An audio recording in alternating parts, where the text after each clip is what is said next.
राधे राधे। आदरणीय गुरुदेव, आपके चरणों में कोटि कोटि प्रणाम। महाराज जी, मेरा मन काफी अशांत रहता है, चित्त स्थिर नहीं रहता, किसी अनिष्ट की आशंका रहती है। महाराज जी, इसका क्या उपाय? अगर सत्संग सुनाओ कभी, तो हमने कई बार कहा है, बिना भगवान के भजन के चिंता, शोक, भय, उद्विग्नता, घबराहट ये जाने वाली नहीं। भजन नहीं करोगे तो पाप कर्म बनेंगे, हम हो या आप हो। एक भी मिनट कोई बिना कर्म किए नहीं रह सकता, एक भी मिनट। और अगर हमारा भजन और भगवान अध्यात्म से चित्त नहीं जुड़ा तो शरीर से जुड़ा है, और शरीर से जुड़ा है तो वासना से जुड़ा है, वासना से जुड़ा है तो पाप कर्म होगा, पाप कर्म होगा तो ये पक्का यही चलेगा, चिंता, भय, शोक, उद्विग्नता ये अंदर आएगा।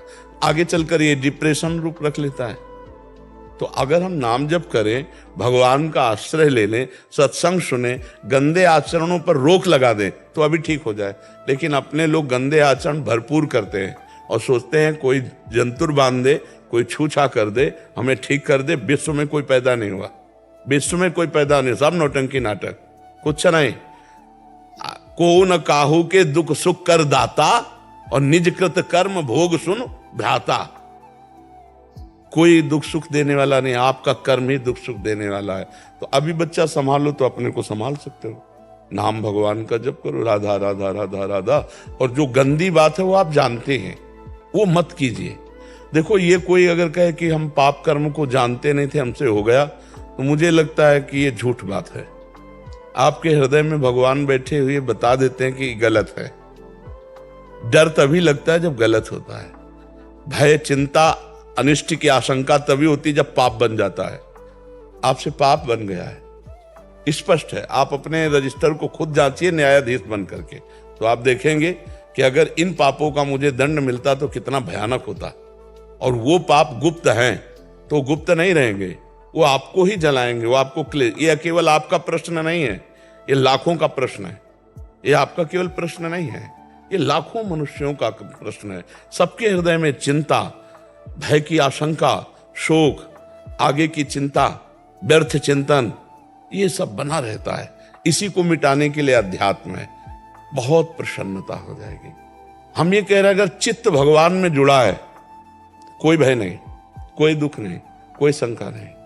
और चित्त भगवान से नहीं जुड़ा है तो करोड़ों रुपया जमा कर लो, सब व्यवस्था कर लो, फिर भी चिंता, भय, शोक इससे मुक्त नहीं हो सकती, क्योंकि मृत्यु आने वाली।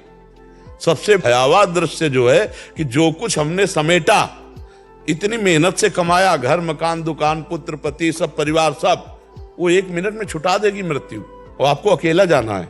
वो भय कैसे मिटेगा? और छोटे मोटे भय तो है ही, और भय और अनिष्ट। जब मेरे इतने बड़े स्वामी प्रभु हैं तो अनिष्ट कौन है? सब पैदा हो गया जो अनिष्ट कर सकता है। अगर मेरे प्रभु का विधान है तो होके रहेगा, तो चिंतन ठीक हो जाएगा यदि भगवान की शरण में होकर नाम जप करोगे। पर यह जरूर है कि पाप कर्म करोगे तो हमारी बात पर चल नहीं सकते आप, हमारी बात को समझ नहीं सकते आप। और अगर सही ढंग से चलोगे तो बिल्कुल मस्ती छा जाएगी। इतने बड़े प्रीतम भगवान हैं हमारे, हमारा कौन अनिष्ट कर सकता है? हम क्यों चिंता करें? जब इतने बड़े स्वामी हमारे हैं तो हम चिंता क्यों करें? तो आपका भगवान से यदि संबंध भाव बन जाए कि हमारे प्रीतम, तो अनिष्ट की चिंता क्यों? कौन अनिष्ट कर सकता है? कौन अनिष्ट कर सकता है जब हमारे भगवान है? पर चिंतन खाली और पूर्व का पाप वो प्रेरित करके क्लेश देता रहता है। इसलिए नाम कीर्तन करो, नाम जप करो, सत्संग सुनो और प्रसन्न रहना सीखो। और वो प्रसन्न तभी रहा जा सकता है जब बड़े का भरोसा हो। अपना कोई बड़ा हो, खूब धनी, मानी, बलवान, सब कुछ जानने वाला, तो एक भरोसा हो जाता है ना। और भगवान कह रहे हैं, अनन्यश्चिन्तयन्तो मां मे जना परिपासते तेषां नित्याभियुक्ता नाम योगक्षेमं वहाम्यहम्। तुम केवल मेरा अनन्य चिंतन करो, भजन करो, योगक्षेम का वाहन मैं करूंगा, देख लूंगा। और वो सर्वज्ञ हैं, सर्वत्र हैं, सर्वशक्तिमान है। हमें भरोसा नहीं होता। और एक मरण धर्मा आदमी कह दे, कोई पदाधिकारी हो, तो हम आज से भरोसे में हो जाएंगे। और भगवान तो हमारे पास ही हैं, क्योंकि सर्वत्र हैं तो यहाँ भी हैं, और सर्वशक्तिमान है तो कोई दुर्लभ बात नहीं है। और मुझे बहुत प्यार करते हैं क्योंकि हम उनके बच्चे हैं, तो हमारा संबंध बनता है भगवान से मांगना। तो इसलिए भगवान से जब तक हम नहीं जुड़ेंगे तब तक हमें शांति नहीं मिलने वाली। ये आजकल जो बहुत नौटंकी नाटक माया के चल रहे हैं, न राम, न कृष्ण, न हरि, न भजन, न साधन, न कोई मतलब। और अगर सही ढंग से कि हम कह रहे हैं तुम्हारे पापों का परिणाम ही तुम्हें क्लेश देगा, तुम नाम जप करो, भगवत चिंतन करो, पापों को भस्म कर दो, भगवान का भरोसा करो, अभी आनंद आ जाएगा। इन बातों पर विश्वास कम होता है, बहुत पवित्र हृदय को होता है। कुछ जैसे श्री जी से मांगते हैं, तुरंत दिल करता है कि रिक्वेस्ट कैंसिल कर दो। तो पहले बाहर से मन बना के आते हैं कि श्री जी से कुछ बोलते हैं, जो मांगते हैं फिर कहते हैं श्री जी रिक्वेस्ट कैंसिल। बिल्कुल यही प्रेम है। जो मांग है वो देह भाव से है, और जो कैंसिल करने की बात है ये प्रेम का है। मतलब दोनों चीज चल रही है अभी, अंदर देह भाव भी है और कहीं ना कहीं प्रियाजू से अपनापन है कि प्रियाजू हम जो मांग रहे हैं हमारी मांग है, पर प्रियाजू आप इसे पूरी ना करना, क्योंकि कहीं पूरी हो जाए हम आपसे दूर हो जाए तो ठीक नहीं है।